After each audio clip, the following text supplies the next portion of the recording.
მეორე დღეა შეფასების თემაა ევროპარლამენტში საქართველოს მიმართ გაჟღერებული მწვავე განცხადებები.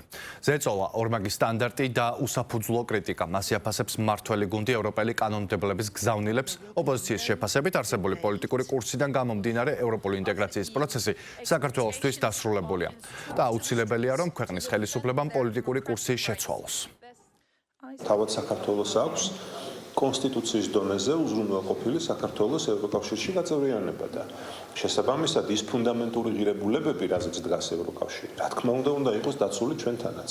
და როდესაც ეს უფლებები, ეს ფუნდამენტური ღირებულებები არ არის დაცული, ბუნებრივია ის გაერთიანება, რომლის წევრობაც თავად გსურს, ყოველთვის მიგითითებს მათ შორის კრიტიკულად, რომ სამუშაოა და საზრუნავია ამ ქვეყანაში იმ სტანდარტების დემოკრატიისთვის, რაც რა თქმა უნდა არის შესაბამისობაში ევროკავშირის სტანდარტებთან. ევროპარლამენტარების კრიტიკული უმრავლესობა არის აბსოლუტურად ჩამოყალიბებული საკუთარ მოსაზრებაში და აქვს გააზრებული ქართული ოცნების რაობა ხელისუფლების, რომელიც ზალადობს საკუთარ ხალხზე, რომელსაც მიტაცებული აქვს ხელისუფლება და რომელსაც მტერი მოყარე ტყავს გამოცხადებული და მოყარე მტრად.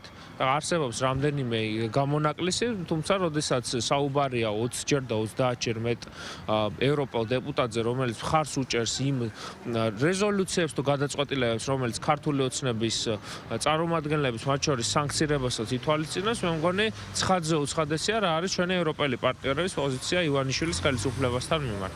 თუ კი ევროკავშირის მხრიდან იქნება ტყუილზე აპელირება, გვეტყვიან ჩვენ, რომ თითქოს საქართველომ შეაჩერა მოლაპარაკების პროცესი ევროკავშირთან, არადა ევროკავშირს აქვს თვითონ ეს განხორციელებული. იქნება ორმაგი სტანდარტი, არ გაემიჯნებიან ძალადობას, დემოკრატიის ნიველირებას მოახდენენ და ფართვაში გათელას ეს ვერ იქნება ნამდვილად სასურველი ნიადაგი იმისთვის, რომ სხვადასხვა ქვეყნებმა გამოთქვან სურვილი და შესაბამისი ნაბიჯები გადადგან ევროკავშირთან მიმართებით. ჩვენი საგარეო პოლიტიკური ვექტორი ბუნებრივია არის ევროკავშირი, მაგრამ ამ შემთხვევაში ის ღირებულებებია უმნიშვნელოვანესი, რის გარშემო შეიქმნა ეს სახელმწიფო და გაერთიანება. ჩვენ ერთგული ვართ ევროპული მისწრაფებების, ოღონდ ეს არ უნდა მოხდეს არც საქართველოს მოსახლეობის ინტერესების ხარჯზე, არც ქვეყნის სუვერენიტეტის თუ დემოკრატიის ხარჯზე. არც ერთი ჩვენი ნაბიჯი არასდროს არ ყოფილა პროაქტიულად რამის კეთება, ჩვენ ყოველთვის გვიწევდა რეაქტიულ რეჟიმში პასუხისგაცემა იმ პრობლემებზე,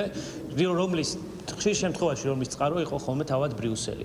ამიტომ თუ ვინმე უნდა გადახედოს ამ ეტაპზე, ეს არის ალბათ თავად ბრიუსელი ხელი აიღოს სხვა სახელმწიფოების შიდა საქმეებში ფათურისგან. თუ ამ ტიპის გარე ჩარევები და ზეწოლები და შანტაჟი შეწყდება, ბუნებრივია ჩვენ გვექნება შესაძლებლობა, რომ თამამად დავსვდეთ დიალოგის რეჟიმზე.